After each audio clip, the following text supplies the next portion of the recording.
নমস্কাৰ।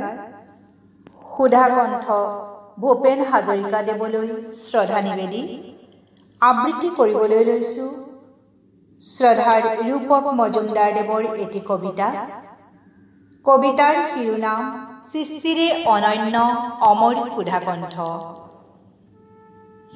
গীতিময় তাৰে যি নিজেই এটা গান, সেই গানৰ জানো মৃত্যু হয়? কাল জয়ী সৃষ্টিৰে যুগদ্ৰষ্টা তুমি এই সুধা কণ্ঠ সবাৰ গণকণ্ঠ সৃষ্টিৰ জোৱাৰত মাথোন মানুহ। আজীৱন ৰৈ গলা মানুহৰ প্ৰাণে প্ৰাণে এটি গান হৈ যুগ যুগান্তৰলৈ।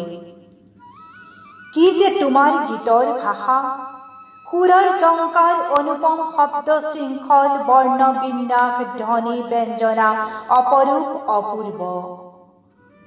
সাগৰ সংগম প্ৰশান্ত অশান্ত আনন্দৰ উৰ্মিমালাত হৌময় দিগভ্ৰান্ত।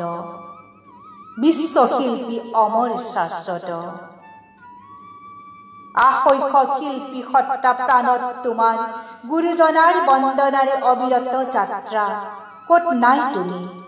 সাহিত্যৰ পৰা ৰাজনীতিলৈ, মঞ্চৰ পৰা বোলছবিলৈ সৰ্বত্ৰে বিৰাজিত তুমি। তোমাৰ কবিতাৰ ছন্দটো মই যে হৈ পৰো বাকৰুদ্ধ। নতুন পুৰুষৰ ন সমাজ গঢ়োতা, পাহাৰ ভৈয়ামৰ সমন্বয়ৰ সেতু ৰচোতা, ভৌগোলিক পৰিধিৰে বিশ্বজিনা তুমি জীয়াই থাকিবা যুগান্তৰলৈ মানৱতাৰ এটি জীয়া গান হৈ। ধন্যবাদ।